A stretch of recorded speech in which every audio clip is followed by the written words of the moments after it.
Hi, ako si Jacob, estudyante sa umaga, alipid sa salapi sa gabi. At ngayong araw, samahan niyo ako dahil finally, after 3 years ng hirap at tiyaga, mabibili ko na ang first laptop ko. At oo, deserve ko to.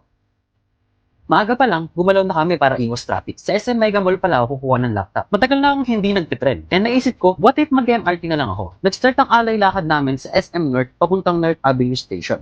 Mahaba-haba to kaya nag-stop over muna ako para bumili ng tubig. Hydration is life bago mag-desisyon sa buhay. Tuloy-tuloy lang ang lakad hanggang sa makarating kami sa North Avenue Station. Sakay lang ng elevator, MRT na. Nakakagulat din na nung nagbayad ako sa cashier for ticket, ay isa lang ang pinabayaran niya. Bali, 4 kasi kami. So, isa lang binayaran ko, and yung 3 ay libre na. At upon searching, ito pala ay always available tuwing linggo. At ito ang barkada deal ng MRT. Grabe, parang umaayon talaga sa akin lahat. Tamang antay lang. Finally, dumating na yung trend. Linggo ngayon, kaya swerte. Hindi masyadong siksikan, kaya nakaupo agad ako. Grabe, real commuter na talaga ako. At ewan ko kung ako lang to. Pero dahil sa araw-araw ako nagbumotor, sobrang na-appreciate ko yung MRT. Sana lang mas tutukan pa ng gobyerno ang public transport para mas madami ang mainganyong mag-commute. Pagdating sa Ortigas Station, dito na pumasok yung katangahan art ko. Paglabas ko kasi, imbis na ipasok ko yung card sa slot, tinap ko. Kasi yung nasa harap ko, naka-beep card. Resulta?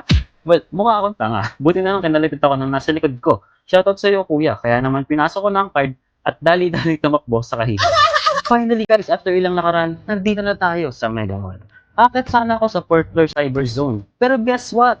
Nasa 5th floor ako. Diyos ko po, exercise na naman. Leg day na wala sa plano. After halos 30 minutes na pagkaligaw, finally nakita ko na ang Acer Predator Shop. Grabe guys, sobrang daming laptop na pagpipilian. Gaming, professional, casual, name it. Laging may sagot sa Acer Predator para sa'yo. Hanapin nyo lang si Ma'am Irene. Siya na bahala mag-recommend ng laptop na swak sa budget, swak sa specs, at swak sa looks. At sa lahat nga ng na-recommend niya, Acer Nitro 5 ang nag-stand out sa akin. Akala niya dahil pasok lang sa budget, no? Joke lang din. For 50,999 pesos, 12-month installment, 0% interest, may kasama pang 5-in-1 gaming combo, free laptop bag, 6,000 e-gift voucher, and 4,000 cash discount, at 2 years warranty rin to guys na merong 7 days replacement. Guys, sa sobrang dami niyan, parang lugi pa sila, panalo ako. Kaya para sa akin, Acer Predator talaga ang number 1 pagdating sa affordable pero quality na laptop sa Pilipinas. Imagine guys, pumasok ako sa store na walang dala, umuwi ako walang mapaglagyan ng kamay. After makuha ang loot, syempre kumain kami ng pamilya para i-celebrate itong early blessing.